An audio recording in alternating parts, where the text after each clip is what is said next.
welcome back to the channel. Filthy here with Hail Reliance, bringing you the final installment of the 5 C's mini series of cordage, but it's also kind of the introduction to the next set of series of videos for fundamental knowledge for self-reliance and outdoor recreation, which would be 5 basic knots everyone should know. So the actual video here isn't going to be very long on addressing cordage, other than basically what my thoughts are, what I carry in my kit, and then you can take it or leave it, use that as your baseline or not, or do whatever you want.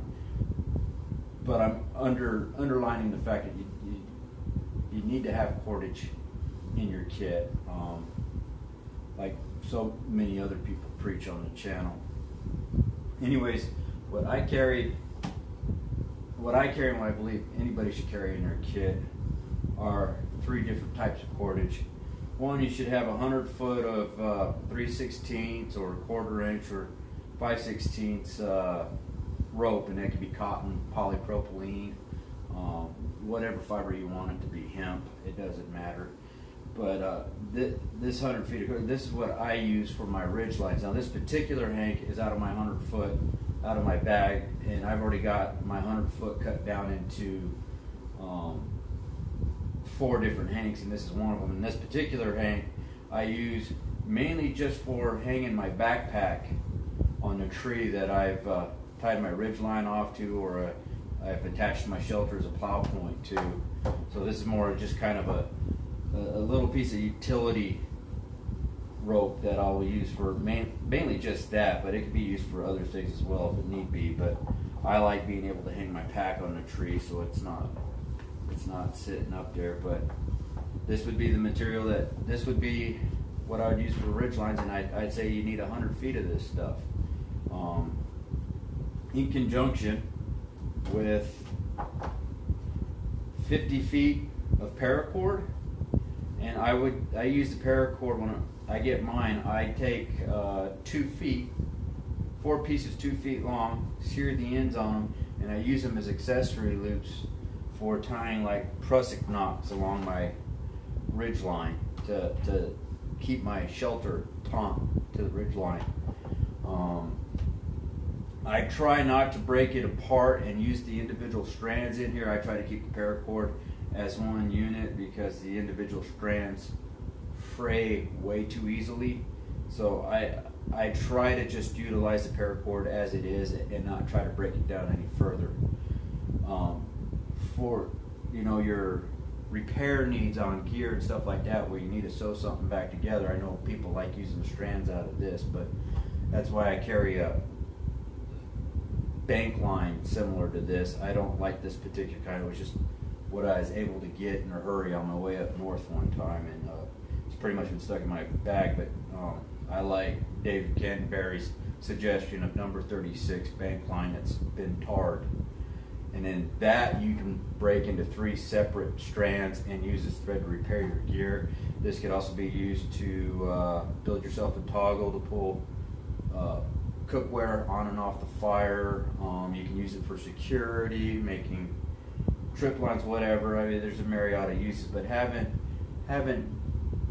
this variety in diameters of cordage in your kit is really useful. Another reason I suggest the 3/16 or 1/4 5/16 line for your ridge lines and your paracord for your prusiks is because this is a smaller diameter, and that prusiks loop will bind on this bigger diameter rope a lot better.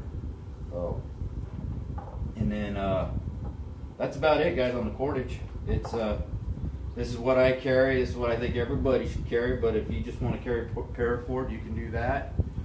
If you just want to carry 100 feet of this, you can do that. But having some versatility in your cordage will help you preserve your cordage for long-term sustainment, where you're not using, if you're just using 100 feet of paracord and you need to pull it apart to make thread, you need to cut it apart to do ridge lines and all the other tasks, before you know it, that 100 feet of paracord is gone because you didn't put versatility in your kit.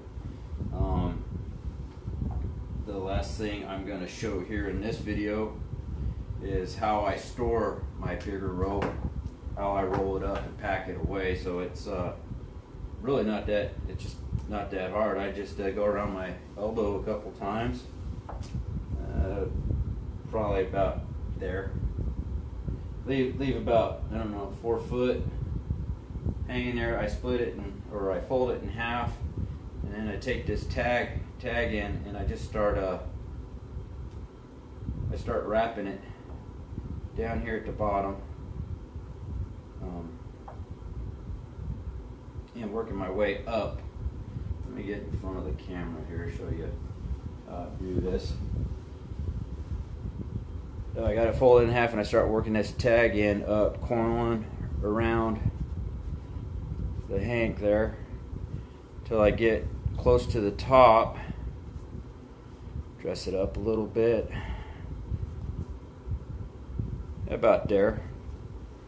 And then what I do is I open up an eye like that through all them loops, and you can take this tag in here if you want, fold it in half, send it through that loop. It looks like I could probably go one more, maybe two, and go through that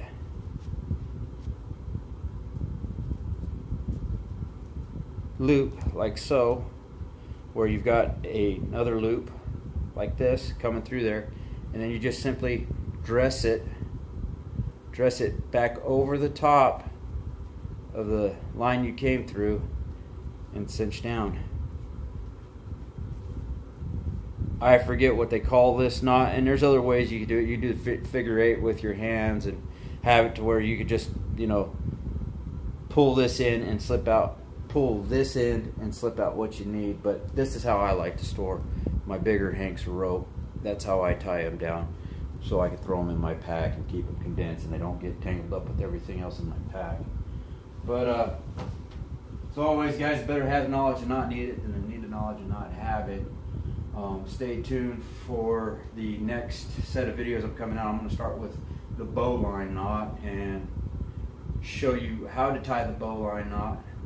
Well, first I'm going to explain the origins of the bowline, where it comes from and what it's initially used for, and then how to tie it, and then what common areas you can use that bowline, not only in self-reliance and outdoor recreation, but everyday life. But yeah, guys, stay tuned for that, and take care.